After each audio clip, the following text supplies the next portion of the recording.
छत्रपती शिवाजी महाराज हे भारताचे महान योद्धे होते। ते मराठा साम्राज्याचे राजाही होते। महाराजांचा जन्म 19 फेब्रुवारी 1630 रोजी शिवनेरी किल्ल्यावर झाला।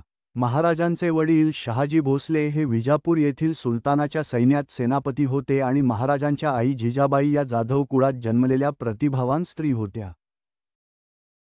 असे म्हटले जाते की जिजाबाईंनी शिवाई देवीला तिला बलवान पुत्र देण्यास सांगितले, म्हणूनच छत्रपती शिवाजी महाराजांचे नाव शिवाजी ठेवले गेले। छत्रपती शिवाजी महाराजांचे चारित्र्य त्यांच्या पालकांसारखेच होते। महाराजांवर त्यांच्या पालकांचा खूप प्रभाव होता। असे बालपण त्यांच्या आईच्या मार्गदर्शनाखाली गेले। त्यांची आई जिजाबाई यांनी महाराजांना राजकारण आणि युद्धाचे प्रशिक्षण दिले, तसेच परकीय शक्तींवर हल्ला करण्यासाठी आवश्यक असलेल्या शिस्तीचे प्रशिक्षण दिले। त्यांनी महाराजांच्या शिक्षणाची जबाबदारी घेतली आणि त्यांना युद्धकलेचे शिक्षण दिले। एवढ्या लहान वयातही महाराजांना हा सारा प्रसंग समजू लागला होता। त्यांच्या हृदयात स्वराज्याची ज्योत पेटली। त्यांना स्वतःचे राज्य उभे करायचे होते। महाराजांना आपल्या राज्याला स्वातंत्र्य मिळवायचे होते। महाराजांसोबत काही शूर आणि खरे मित्रही होते, ज्यांनी महाराजांना स्वराज्य स्थापनेसाठी